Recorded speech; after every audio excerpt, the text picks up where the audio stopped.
Boa tarde a todos. Meu nome é Rafael Mastrocola, sou gerente de RI da WDC. É um prazer estar com vocês aqui de novo. Hoje eu vou intermediar aqui as perguntas até o final da apresentação. Em instantes, vamos iniciar aqui a nossa divulgação de resultado do terceiro trimestre de 2021. Lembrando que a gente divulgou os resultados ontem após o fechamento do mercado e também já disponibilizamos a apresentação que a gente vai passar hoje aqui para todos via e-mail e está também no site de RI. Hoje no call aqui comigo estão o Vanderlei Rigatieri, que é CEO e fundador da WDC, e também o André Valente, que é o CFO e diretor de RI da companhia. Algumas informações breves aqui, mais para orientar todos. Essa videoconference aqui está sendo gravada, ela vai ser futuramente disponibilizada no site de RI da WDC. A apresentação que a gente vai passar aqui também está no site, mas vocês conseguem acessá-la aí via plataforma, um link à esquerda, num painel de controle. E a gente também está com tradução simultânea para o inglês. Para isso é preciso acessar o canal de tradução simultânea pelo link em inglês. Tá? A gente também tem o chat aqui na ferramenta para envio de perguntas. Podem enviar as perguntas a qualquer momento e ao longo da apresentação. Ao final, nós vamos ler as perguntas em ordem de chegada. E aí eu peço a gentileza de que quem mande a apresentação para se identificar também com o nome e a casa de onde vocês estão falando. E por último, queria ressaltar só algumas informações aqui mais de cunho de disclaimer, né? As informações que a gente vai falar aqui hoje e contidas aqui no documento são relacionadas a perspectivas sobre os negócios e de crescimento da WDC e são baseadas exclusivamente nas expectativas da diretoria.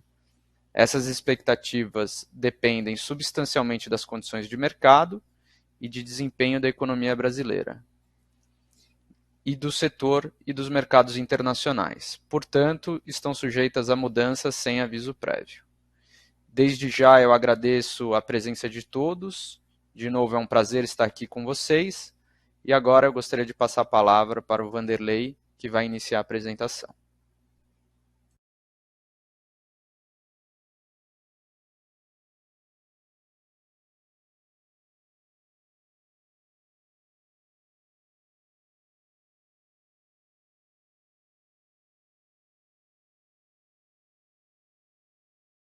Oi, Vanderlei, você está no mudo. Vanderlei, se puder tirar do mudo, Opa, desculpa.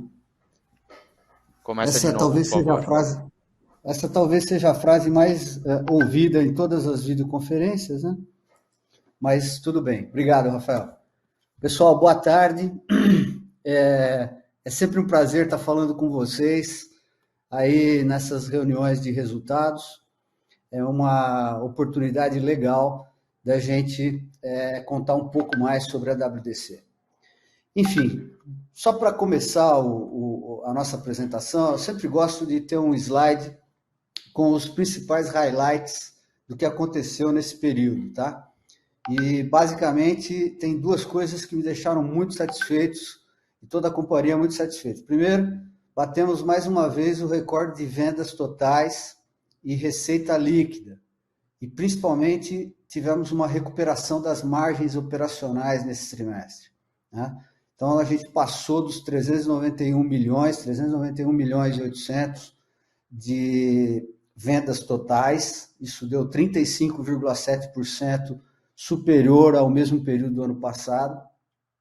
Eu lembro que venda total para a WDC é um indicador muito importante porque é a soma das receitas brutas, de tudo aquilo que a gente comercializa, somado com os contratos totais novos de locação do TAS. Outra coisa importante, a receita líquida deu uma subida 45,5% sobre o mesmo período, atingindo 288 milhões, e nós conseguimos uma margem EBITDA superior a 26,2%, 1,4 pontos percentuais sobre o período do trimestre anterior. Por que a gente compara sobre o trimestre anterior? É o mix de receitas mais comparável, dado que o solar vem atingindo valores muito superiores no nosso mix total da companhia. Então, vocês estão vendo aí que a gente teve no segmento corporativo total 196 milhões nesse terceiro trimestre, 88,5% superior ao mesmo período do ano passado.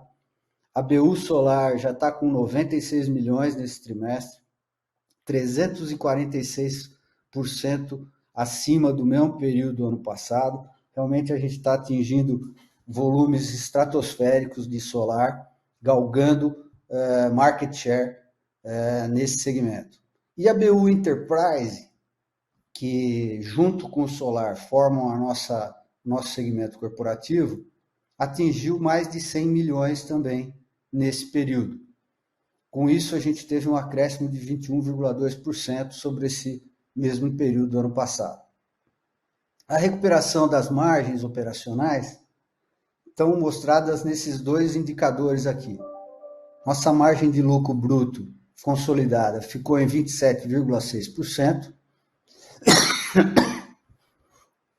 nesse período, contra 26,6% no segundo trimestre. E a margem EBITDA consolidada passou dos 26%, atingindo 24 versus 24,7% do segundo trimestre. Isso tudo dá uma melhoria significativa do nosso ambiente operacional. Vale ressaltar 3 coisas aqui que aconteceram durante esse trimestre que vão fazer muita diferença no futuro. A primeira delas foi a nossa já divulgada parceria com a Huawei, uma das maiores empresas de telecomunicações do mundo, que lançou mundialmente uma nova divisão, que é a Huawei Digital Power. E nós somos o primeiro parceiro de distribuição, de importação e distribuição desses produtos aqui no Brasil. A outra parceria super importante é com a Layard. A Layard é o maior fabricante de painéis de LED do mundo. Esse é um segmento que tem crescido no pós-pandemia, principalmente na parte de mídia outdoor. E também lançamos uma marca própria, que é a Easy4Link, que é uma marca de produtos de telecomunicação, que veio para suportar o crescimento que a gente percebeu em em provedores de menor porte. Né? No próximo slide, eu vou começar a falar um pouquinho sobre a Easy4Link, eu acho muito importante, né? Porque se vocês pensarem, a gente começou a planejar essa marca, né? E esses produtos logo quando a gente começou a ver que o segmento estava sofrendo ou estava dando sinais de sofrimento com o desabastecimento de semicondutores. Então, para a gente se preparar e não ter muita disruptura no fornecimento desses produtos, cabos de fibra ótica, modems de fibra que vão para os provedores, nós desenhamos uma linha com uma especificação própria e pedimos para uma empresa na China começar a produzir as placas de circuito impresso para a gente. Isso veio a calhar agora em setembro, quando a gente começou a entregar esses produtos para o mercado. E só para vocês terem uma ideia, nesse período essa marca já conquistou 2,3% de todas as vendas desse período. Para a gente é uma alegria ter uma marca própria, né? Principalmente porque a gente tem controle sobre a especificação, porque tem controle sobre a margem, e ela veio justamente para diminuir o problema de semicondutores das outras marcas que a gente vende e também abrir para a gente um espaço no mercado de provedores de pequeno porte. Outro fato importante que aconteceu com a gente foi no próximo slide, vocês vão ver que a gente fechou a parceria com a Huawei Digital Power. É muito interessante e importante vocês entenderem, porque essa é uma estratégia extremamente agressiva de um dos maiores fabricantes de telecomunicação do mundo, né? Imagina 130 bilhões de dólares, e que estava focado principalmente em produtos de telecom, e tomou a decisão de entrar pesadíssimo naquilo que a gente chama de produtos zero carbono, né? Isso é muito legal, porque é uma visão de um fabricante que está presente no mundo inteiro, de que não basta ter tecnologia de telecomunicações, precisa ter principalmente energia limpa, né? E eles lançaram já há alguns anos os inversores, né? Toda a parte de energia solar, que a gente também é distribuidor, e com isso eles conseguiram já nesse período todo aí de energia limpa, que eles já entregaram de inversores mais de 325 bilhões de quilowatt-hora, né? Isso é muito legal. Isso, se você começa a fazer a equivalência disso, né, você já teve uma redução, o que já foi entregue por ele já teve uma redução de 160 milhões de toneladas de carbono, de emissão de carbono, e isso significa o plantio de 220 milhões de árvores, né? A estratégia da Huawei é ter uma linha de produtos, que é o próximo slide, que a gente vai ver que eles imaginam que todos os data centers, que são extremamente consumidores de energia elétrica por natureza, né? Tanto os mini data centers, os grandes data centers, né, precisam ter uma política de redução de emissão de carbono. E aí é que entra toda a estratégia da Huawei de desenhar um portfólio de produtos, né, para os grandes data centers, todo modular, né? A gente teve a oportunidade de visitar um desses data centers nesse evento que teve em Dubai, lá em Abu Dhabi. Eles já estão finalizando uma obra enorme lá de um mega data center para a operadora de telecomunicação do Emirados Árabes, né? E também aposta naquilo que a gente sempre vem falando, que o 5G vai consumir muito, que é o mini data center, né? Vocês que já me ouviram falar sabem que eu defendo exatamente isso. O Edge Data Center vai consumir muito de investimento das operadoras que vão implantar 5G. E nada mais justo do que esses mini data centers também terem uma política de energia limpa, que é uma composição de painel solar, inversor que gera energia para os equipamentos e bateria de lítio, pessoal. É o armazenamento dessa energia. Então, essa estratégia, né, ela vai permear toda a área de telecomunicações. E por que eles nos escolheram, né? É muito interessante, porque a WDC está trilhando um caminho, guardadas as devidas proporções. A gente começou lá atrás com telecom, com fibra ótica, com GPON, com toda a parte de infra para telecom, e entramos em energia solar. E você vê que essa é uma tendência, porque existe uma grande convergência dessas tecnologias para que seja usado no ambiente de telecom. Isso tudo dá para a gente uma segurança de que a gente está no caminho certo.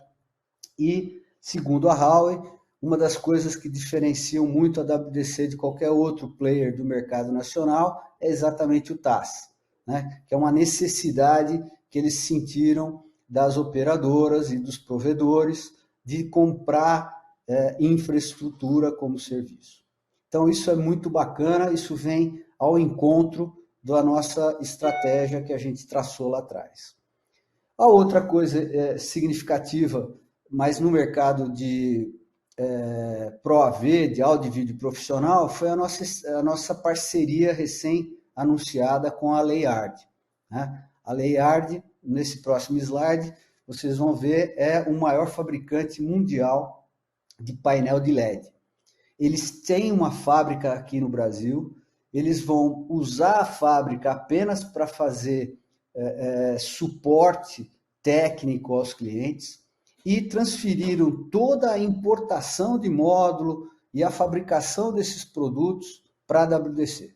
Então, para a gente é mais um salto muito importante nesse segmento. É um segmento que mundialmente cresce a taxas muito, muito grandes. Existe uma tendência que vocês vão começar a ver aí, até o microLED, que é o que vai entrar na casa das pessoas, ou seja, a televisão de microLED, os LEDs para mídia outdoor, enfim. A gente já tinha a divisão de áudio e vídeo profissional e agora a gente ficou muito mais forte, muito mais poderoso, associando ao maior produtor mundial desses produtos. Então, isso tudo faz com que a gente dê alguns saltos importantes, principalmente para os próximos trimestres que vêm por aí, né? A gente sabe que a pandemia tá diminuindo, né? Os eventos estão aumentando, né? Esse pós-pandemia está havendo um aumento significativo de shows, de eventos esportivos, que são grandes consumidores de painel de LED. Não só de LED, mas de toda a área de áudio e vídeo. Isso tudo, acho que para a gente está sendo muito gratificante essas associações que a gente está fazendo com líderes mundiais aí em cada segmento. Passando para o próximo slide, eu vou entrar um pouquinho mais no que a gente fala dos números, né? Então, como eu já falei, a gente bateu o recorde de venda total de novo, né? No terceiro trimestre de 2021, crescemos a nossa venda total para 391 milhões, 35,7%. E no acumulado do ano, contra o acumulado do ano anterior, já passamos de 1 bilhão 105 milhões, 56,6% acima do ano anterior. Destaque para o segmento corporativo, né, que, como eu falei, ele está saindo da pandemia, a áudio e vídeo profissional voltou a ter uma demanda, isso melhora também as nossas margens, né, são produtos com margens superiores e melhoram todo o nosso resultado operacional. No próximo slide, a gente vê exatamente as vendas totais por segmento. Vocês reparem que, como eu falei, o segmento corporativo cresceu 93,1% no acumulado, né, de 2021 contra 2020, lá no lado da direita, né? Então, esse foi o grande salto aí, 88% no trimestre contra o próximo trimestre anterior. E no telecom, a gente viu um crescimento também significativo, ou seja, nós passamos do acumulado do ano passado, de 451 milhões para 614 milhões no acumulado desse ano. E nesse trimestre versus trimestre anterior, um crescimento menor de 6%. O que a gente percebeu, pessoal, foi que, apesar de estar crescendo, nós observamos uma desaceleração no final desse trimestre. Ou seja, telecom mostrou um pouquinho menos de velocidade de crescimento daquilo que a gente esperava, né? Fomos analisar a fundo esse ponto, parece, o que a gente percebe alguns provedores com medo da falta de semicondutores tinham se estocado no segundo trimestre e deram uma desacelerada. Também julho e agosto, tivemos um pouquinho de demora para entregar produtos, isso dá uma segurada em tudo também, mas o fato é que a gente ainda não sabe exatamente qual é a perspectiva, mas telecom teve essa desaceleração nesse trimestre. No próximo slide, a gente dá uma olhada na BU de energia solar. Essa está sendo mês a mês, trimestre a trimestre, recorde em cima de recorde, né? Essa semana no jornal, no Estado de São Paulo, saiu uma matéria muito grande dizendo que a energia solar residencial cresceu 53% no acumulado do ano, né? Principalmente por causa da conta de luz, que a gente tem visto crescer violentamente aqui no Brasil. Mas você vê que no mesmo período aqui, que a gente viu, praticamente o mesmo período que essa pesquisa teve de 53%, nós crescemos 520% a nossa venda de energia, de produtos de energia solar aqui no Brasil. Claramente a WDC está conseguindo surfar muito bem nessa onda e ganhar market share dos concorrentes em cima desse segmento de energia solar. Fruto da nossa estratégia de prestar um suporte muito mais forte técnico para os nossos integradores, né, de ter uma oferta premium.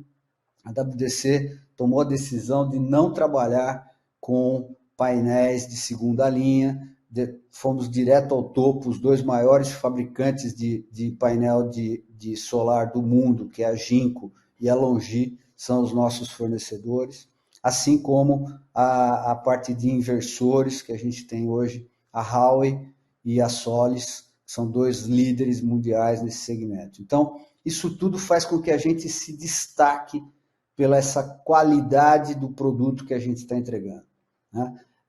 Hoje um payback tradicional de uma implantação de energia solar está por volta de 4 anos e meio a 5 anos, e os produtos precisam durar muito mais do que isso, né? A gente sabe que a vida útil de um gerador de energia solar é de 20 a 25 anos. Então temos que garantir que isso aconteça, e é por isso que a gente apostou nos grandes painéis de LED, nos grandes fabricantes. No próximo slide, a gente vê o consolidado disso tudo, né? Quer dizer, você vê que ao longo dos trimestres, Telecom, que tinha uma participação muito grande no mix das nossas vendas totais, não que não foi crescendo também, mas como a gente sabia, a gente imaginava já que solar iria começar a ter uma representatividade no mix de vendas muito maior. Então, nós fechamos esse trimestre com solar sendo 24,5% das vendas totais, a BU Enterprise, né, como 25,5%, e telecomunicações com 50%. Eu acho que esse número, quando eu olho para esse gráfico, eu sinto uma satisfação muito grande de ver a nossa estratégia de diversidade de mercados dar tão certo, né? Isso, para mim, é resiliência da empresa, ou seja, não colocar todos os ovos numa cesta só. E esse mix, essa visibilidade de tendências fez com que a WDC chegasse até aqui. E agora a gente vê claramente aquilo que a gente planejou lá em janeiro de 2020, quando a gente lançou a BU Solar, né, que o primeiro trimestre de 2020 era só 2,5% do total das vendas, passar a 24,5%. Isso tudo é uma realização, uma demonstração que a empresa pensa, tem estratégia e reage, e age, e faz acontecer. Isso tudo é muito significativo para mim. Eu vou parar por aqui, vou passar a palavra para o André Valente, que é o nosso CFO. Ele vai dar um zoom um pouco mais detalhado nos números para vocês terem uma ideia de como é que foi o resultado da empresa até aqui. Muito obrigado. André.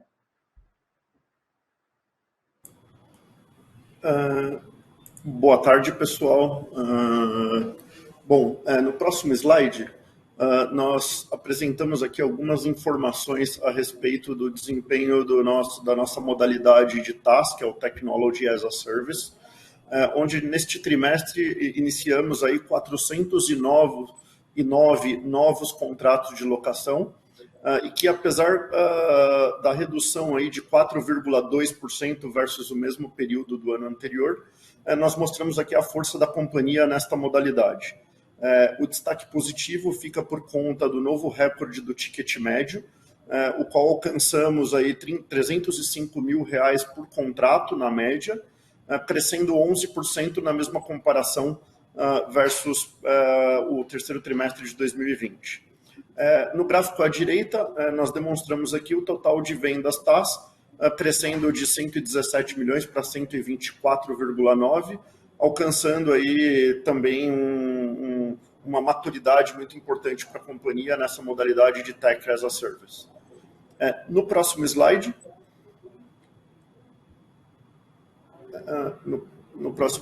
aqui apresentamos a comparação também do CAPEX da companhia neste terceiro trimestre de 2021, o que substancialmente é composto por ativos relacionados aos novos contratos do TaaS, onde nós apresentamos uma queda de 9,2%, mesmo considerando o crescimento observado aí nas vendas do TaaS, que foi de 6,8%, mostrado no slide anterior.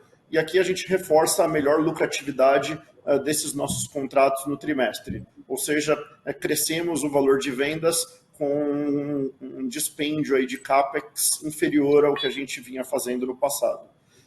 No gráfico da direita, apresentamos aqui o backlog de receitas, lembrando que o backlog de receitas nada mais é do que aquela receita futura já contratada, de acordo com os contratos em andamento aí de TaaS da companhia, e que trarão à WDC receitas, resultados e caixas recorrentes nos anos futuros. E aqui nesse indicador a gente demonstra aqui um robusto percentual de crescimento também, superior a 55%, alcançando 565 milhões de reais de backlog futuro. No próximo slide, apresentamos aqui mais alguns indicadores do TaaS, onde no acumulado de 9 meses também observamos aqui um crescimento importante de 35%, alcançando 381 milhões de VGV total de vendas do TaaS, e com o CAPEX também, que cresceu numa proporção bastante inferior, de apenas 8,8%, comparando 9 meses de 2020 com os 9 meses de 2021. E à direita, o resultado, o markup, a rentabilidade desses contratos, evoluiu, onde a cada R$1 investido no TaaS, a gente fazia 1,70 de vendas, e a gente evoluiu para a cada R$1 investido, a gente gera aí 2,11 reais de receita. Então, um crescimento da lucratividade média aqui de 24%, que é bastante positivo para os resultados da companhia futuros. No próximo slide, apresentamos uma análise aqui, bridge, do EBITDA ajustado do segmento de telecom. O segmento de telecom continua apresentando resultados robustos, alcançando aí 58 milhões e meio de EBITDA, o que significa uma margem sobre receita líquida de 44% nesse trimestre, o que significa uma melhoria da margem percentual da companhia de 2,4 pontos percentuais versus o terceiro trimestre de 2020. Observamos, sim, uma desaceleração no crescimento de volume no final do terceiro trimestre.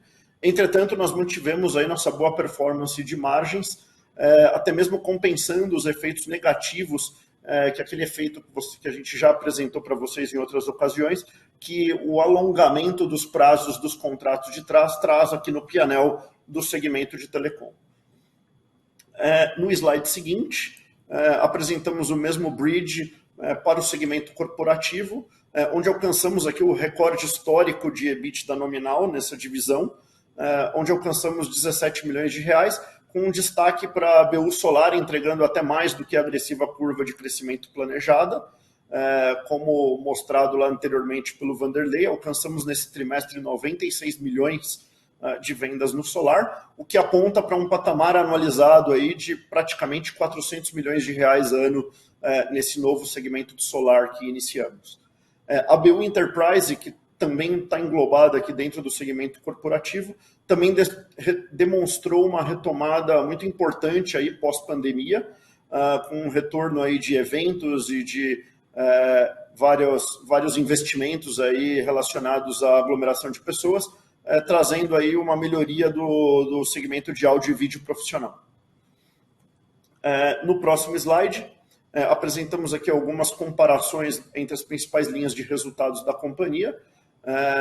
Receita líquida apresentou o recorde no trimestre de 288 milhões, com um crescimento de 45% versus o mesmo período do ano anterior.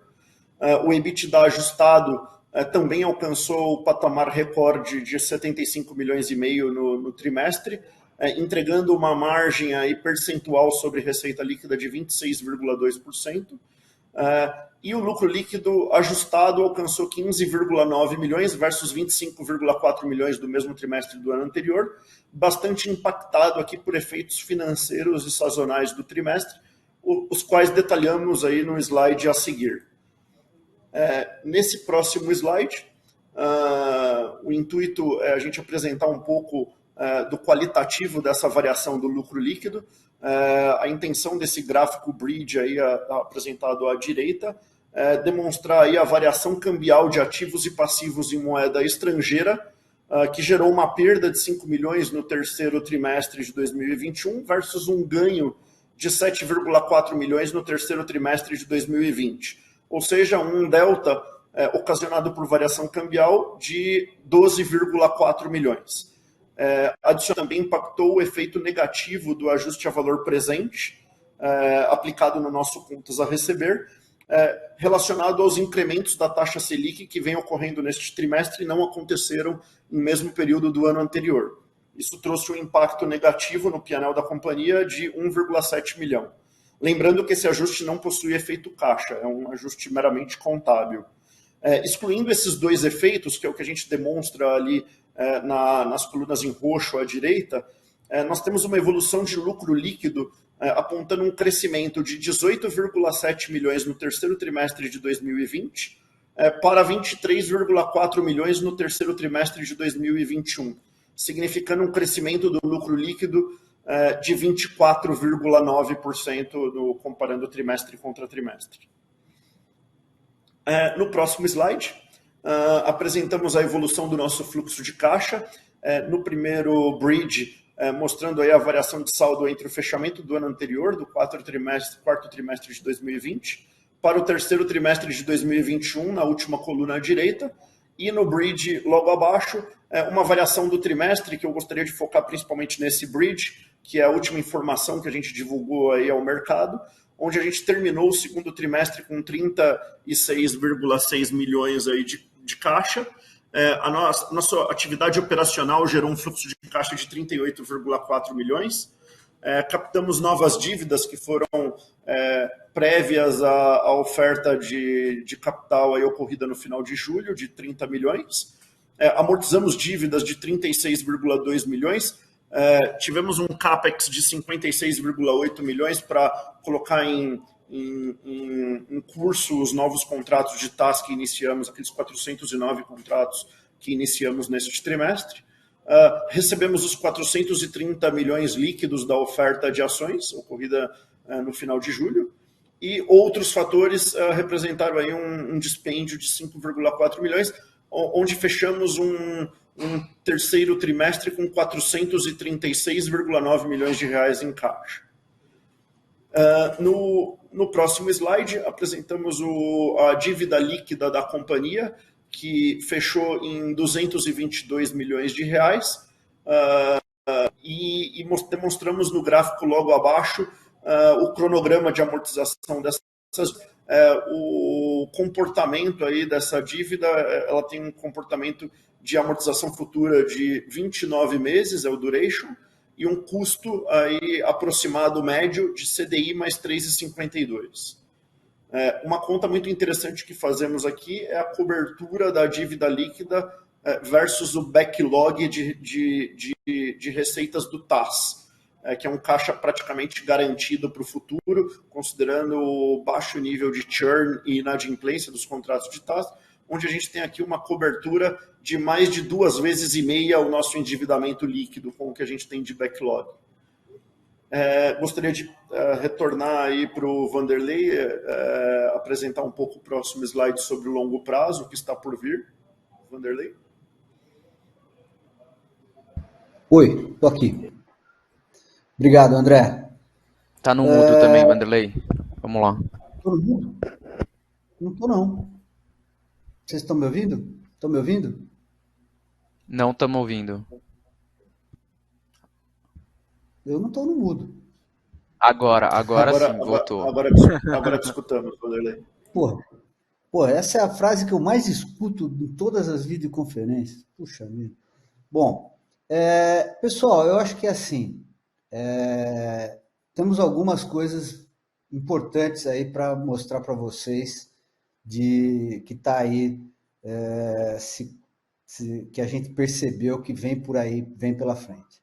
A primeira parte é uma notícia que eu vou chamar de boa, que é justamente a gente já está sentindo uma melhoria na parte de fornecimento de semicondutores para 2022. Né? Todos os fabricantes, apesar de terem aumentado um pouco o preço de alguns produtos que a gente compra para lá fora, pelo menos estão indicando que para o segundo trimestre a segunda metade de 2022, isso tende a se regularizar. Então, isso já dá um alento aí em termos de dificuldade de fornecimento da indústria eletrônica.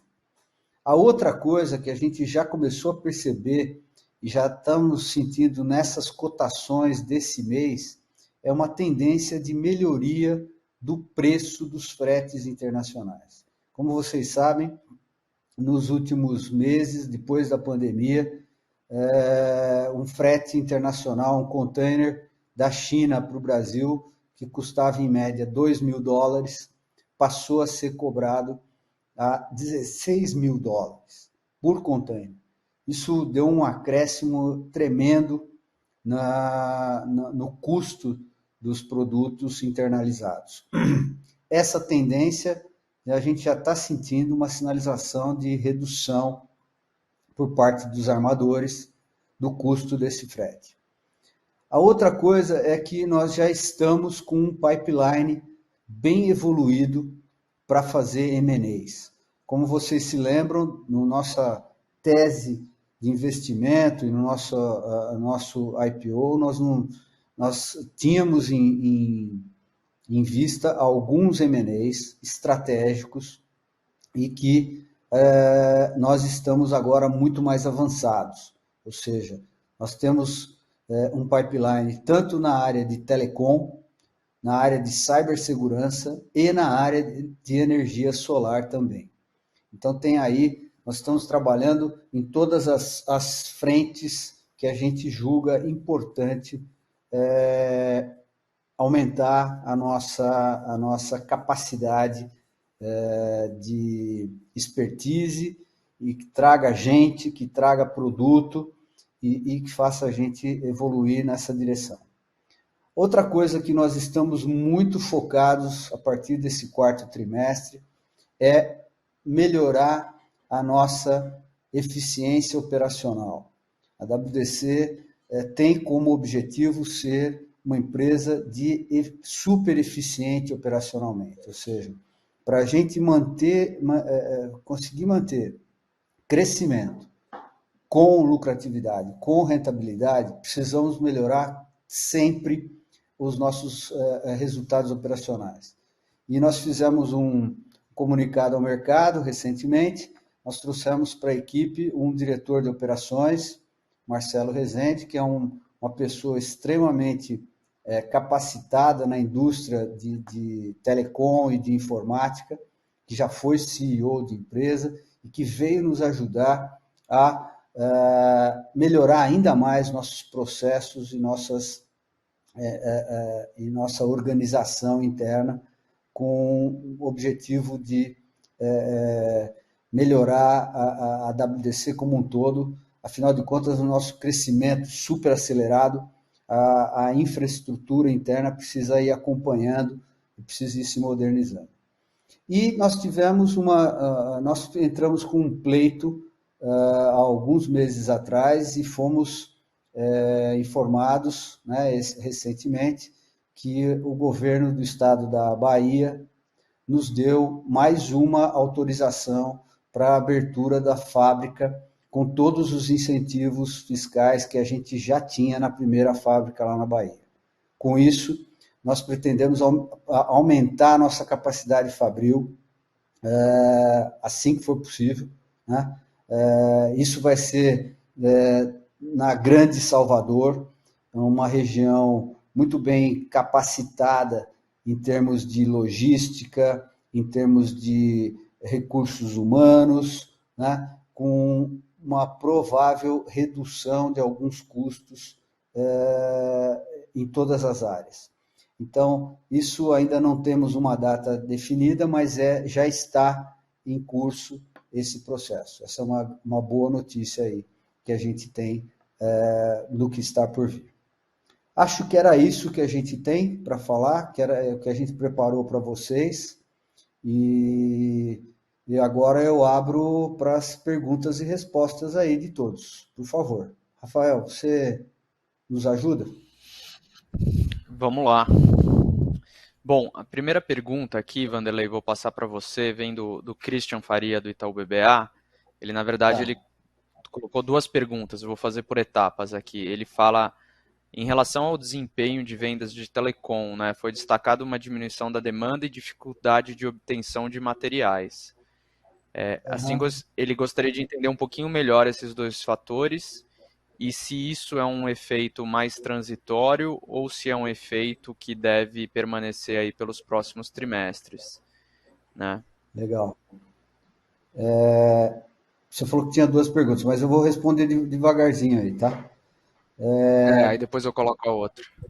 Tá bom. Christian, obrigado aí pela pergunta. Olha, eu quero te dizer o seguinte, realmente no começo do trimestre a gente passou por dificuldade de fornecimento, tivemos atrasos, depois isso começou a ser regularizado, e como eu falei no final, no meu último slide, tudo está sendo encaminhado para que a gente tenha uma regularização do fornecimento de produtos ao longo dos próximos meses. Ou seja, eu acho que o pior já passou, né?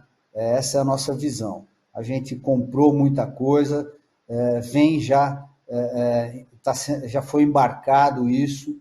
Então, em termos de fornecimento, eu acredito que a gente deva ter uma situação um pouco mais tranquila. Entretanto, os fabricantes aumentaram os seus preços. Então, isso faz com que a gente tenha que repassar esses preços para o mercado. E isso é um cenário sempre desafiador, né? Porque repassar preço, tudo bem, todo mundo entende, acho que no mundo inteiro isso está acontecendo, mas é sempre uma pressão de fechamento, atraso na conclusão do pedido e tudo mais. A outra coisa foi aquilo que eu falei quando eu estava falando do cenário telecom, que a gente sentiu no segundo trimestre um aumento dos estoques, principalmente de modem de fibra ótica, nos provedores, principalmente. Com esse medo que eles estavam de ficar sem produto, eles compraram e se estocaram. Mas, no caso do telecom, o telecom é um mercado muito amplo, né? Então, a gente está vendo essa desaceleração principalmente focada naquilo que a gente chama de número de assinantes novos dos provedores. Isso pode ser só esse trimestre, a gente não tem certeza, clareza disso.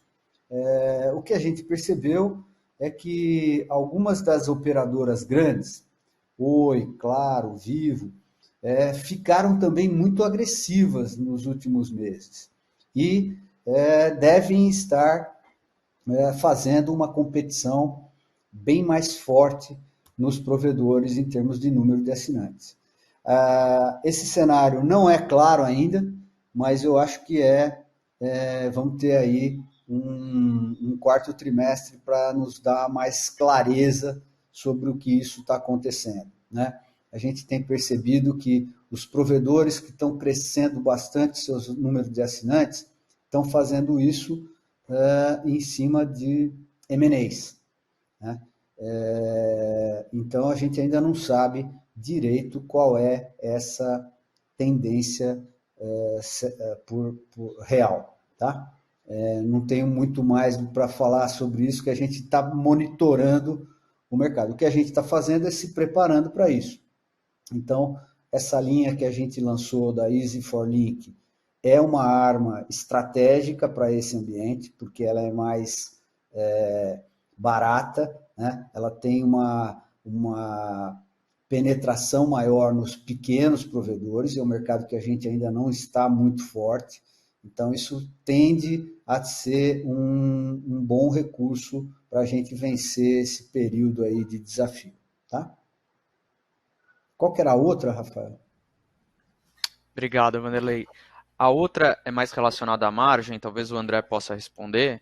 Ele pergunta aqui em relação ao desempenho, forte desempenho da margem bruta no segmento corporate, mesmo com um crescimento robusto no solar, né, que isso teria um efeito no mix, que diluiria um pouco as margens, se devemos esperar que as margens se estabilizem nesses níveis, mesmo com perspectiva do crescimento do solar no futuro, né?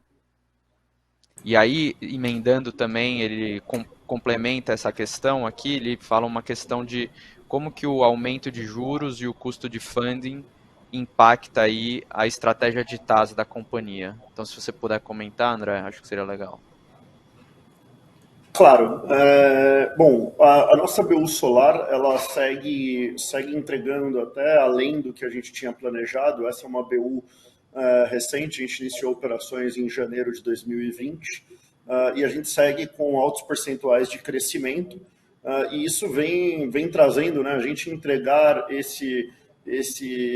essa curva de crescimento, com certeza continuará trazendo melhorias de margem na própria BU Solar, considerando escala, eficiência e melhor utilização da capacidade instalada que a gente se propôs e desenhamos lá no início.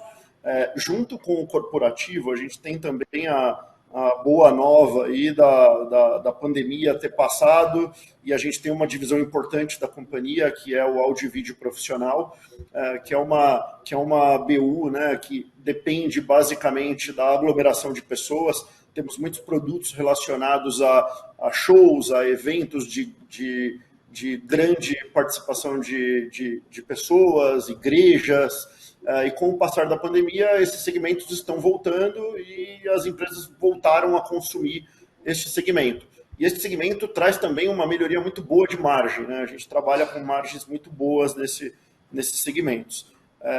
Nossa expectativa é que continuemos crescendo nos próximos trimestres muito bem nesses dois segmentos, nessas duas BUs, e que né, tem sempre o efeito mix. A gente sabe que a BU Solar trabalha em termos de mercado com uma margem um pouco mais apertada do que os outros segmentos da WDC, e isso sempre tem estado aí nas nossas explicações de reduções de percentuais totais de margem da companhia, conforme o Solar vai ganhando mais espaço, de acordo com aquele gráfico que o Vanderlei mostrou. Então, nossa expectativa é que a gente continue tendo boas notícias aí nesses dois segmentos.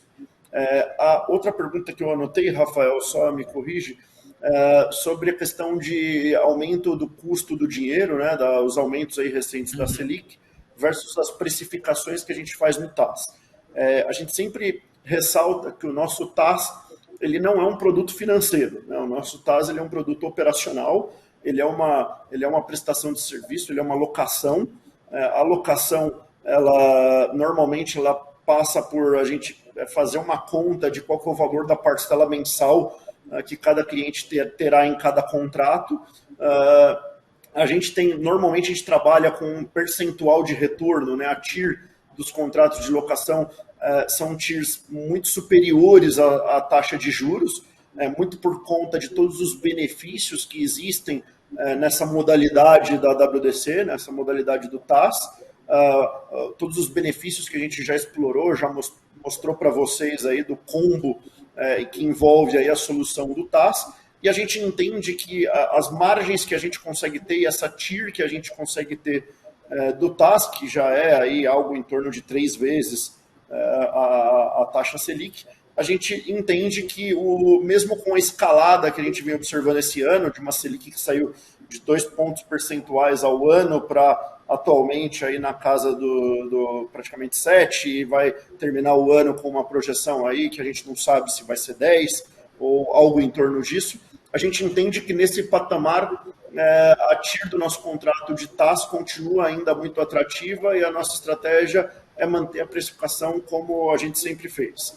É claro que a gente está atento ao que pode acontecer, né? A gente não tem a gente tem as perspectivas de mercado do que deve acontecer com as taxas de juros, mas isso pode mudar e a gente sempre tem aqui uma gestão viva e muito, muito cuidadosa para estar atenta aí a eventuais necessidades aí de ajustes nas nossas precificações, que por hora a gente não está enxergando que deve ser aplicado. Obrigado, André. Agora a gente recebeu algumas perguntas aqui de algumas pessoas, a Thales da One Asset e também o Joaquim Humberto. Eles perguntam aqui sobre em relação à restrição da oferta 476, né? Como todos sabem, a gente fez uma oferta 476 em julho, que é uma oferta com esforços restritos de vendas, limitados para investidores institucionais, e ocorreu aí no final de agosto, setembro, no final de setembro, se eu não estou enganado, uma questão aí do bloqueio da negociação para pessoas físicas, né? Então ele pergunta como é que está essa questão e se existe a intenção de liberar o acesso a todos, né? Quer responder, Vanderlei? Posso sim. Olha, a gente está super atento a esse problema, né? Eu queria ressaltar que isso não foi um problema causado pela gente, né? Nós não tivemos nada a ver com isso, mas a gente lamenta, né, que a CVM tenha tomado essa atitude, e a gente está, sim, discutindo alternativas internas para como que a gente pode fazer para destravar isso.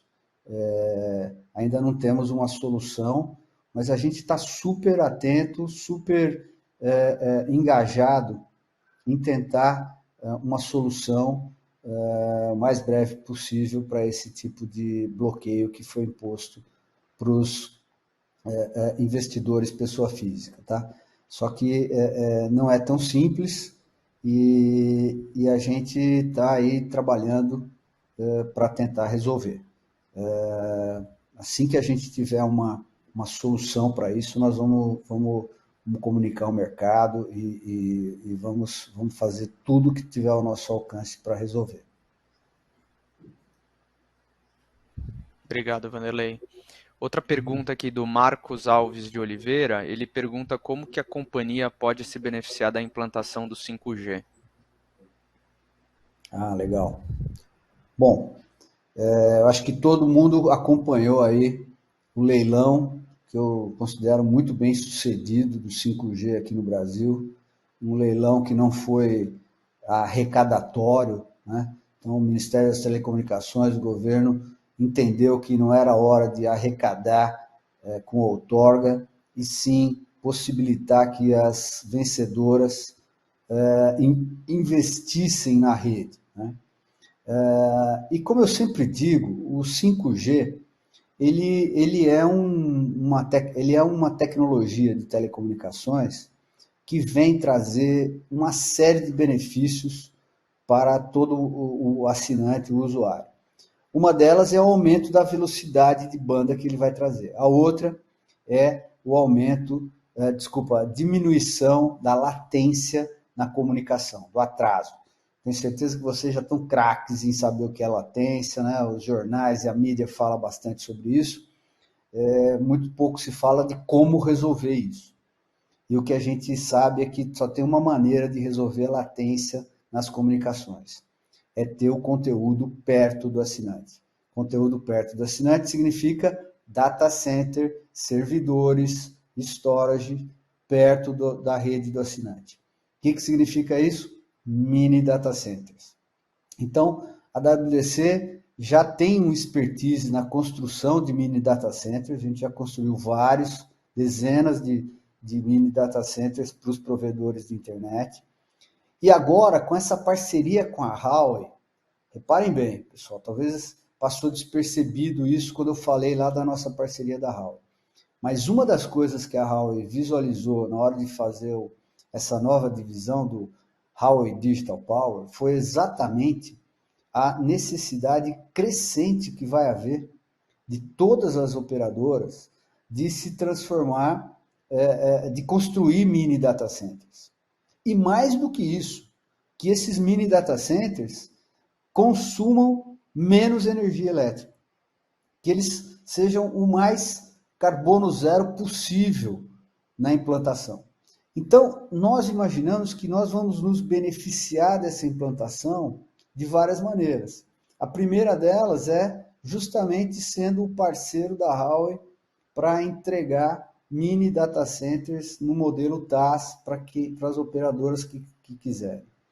A outra coisa é que as próprias torres de celular, né, as antenas de celular, principalmente as antenas ainda em 4G, que vão estar nas rodovias, nas zonas rurais e tudo mais, tendem a ter uma energia limpa também, porque há espaço em volta da torre para se construir uma mini usina de energia solar.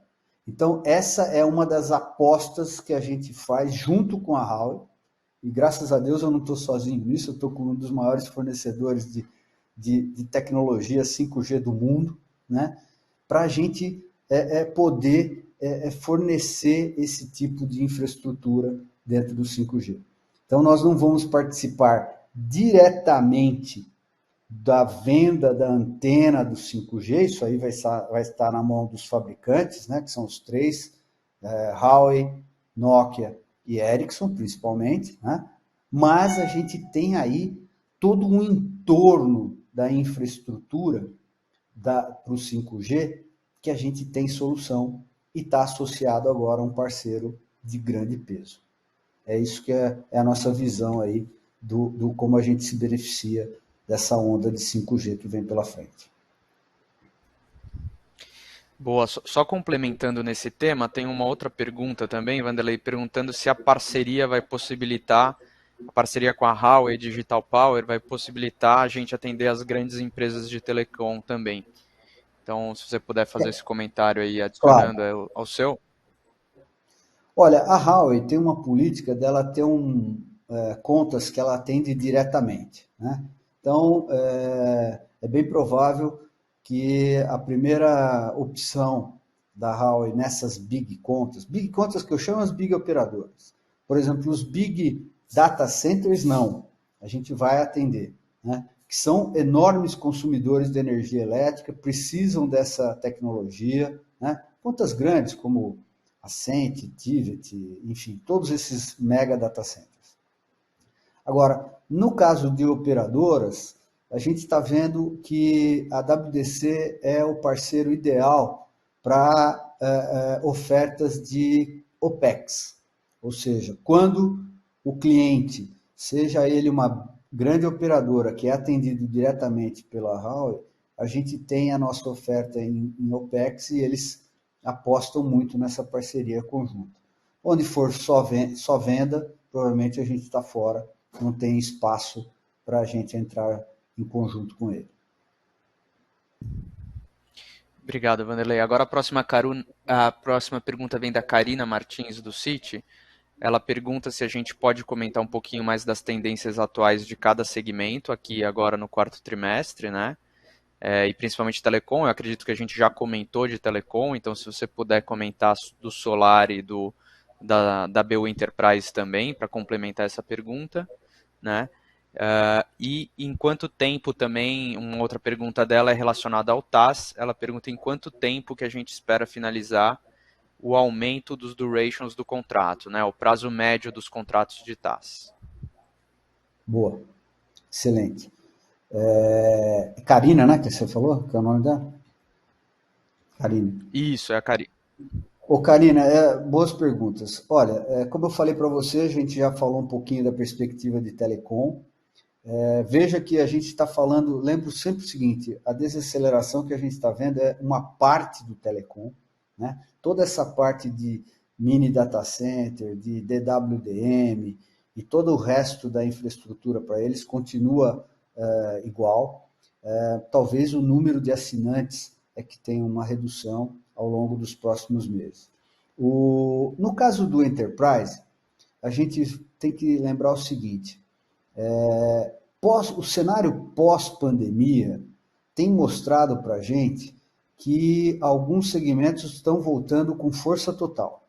Então, aquilo que mais nos fez sofrer no começo da pandemia, que foram os eventos, os auditórios, as salas de reuniões corporativas, os escritórios em geral, que a gente vendia tanto a parte de rede, Wi-Fi, a parte de áudio e vídeo profissional, né, de telefonia corporativa e tudo mais, estão retomando.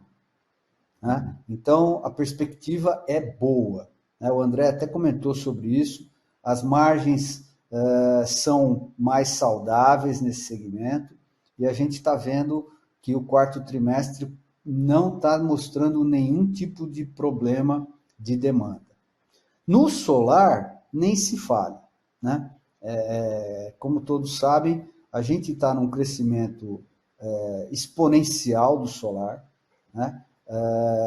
A gente percebeu também que com essa grande aquisição que houve do Aldo pela Brookfield, os preços praticados no mercado estão mais saudáveis e isso melhora a margem de todo mundo.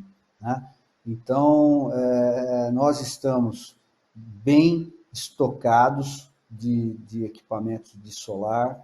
A parceria com a Huawei na parte de inversores solar abriu para a gente usinas de maior porte. Então, assim, perspectiva muito boa também nessa outra unidade que é a energia solar.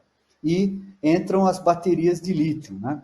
Lembra também que parte do negócio solar tem aí a ver com a armazenagem de energia, né? E a gente percebe que vai haver uma demanda muito grande, até nas operadoras e nos provedores, para troca das baterias antigas que eles têm, que são baterias chumbo ácida, são as chamadas baterias estacionárias, né, que vão ter que ser substituídas por bateria de lítio. Então, o mercado de telecom ele é muito vasto, né? E vai haver um cross-selling dos produtos de solar, né, nesse segmento também. Sem contar que o solar ele permeia também o mercado corporativo como um todo. Né? Então, a gente já vê, por exemplo, uma interação de empresas que vendiam simplesmente segurança eletrônica, se interessando em aumentar o portfólio e já começar a trabalhar com solar também. Então, essa é a nossa perspectiva, não só para o quarto trimestre, mas para os próximos trimestres de 2022. Claro que 2022, lembro todos, estamos no Brasil, terra Brasília, né? Tudo pode acontecer, mas enfim, a nossa visão é que a gente tem aí uma perspectiva boa nesses outros segmentos, sim.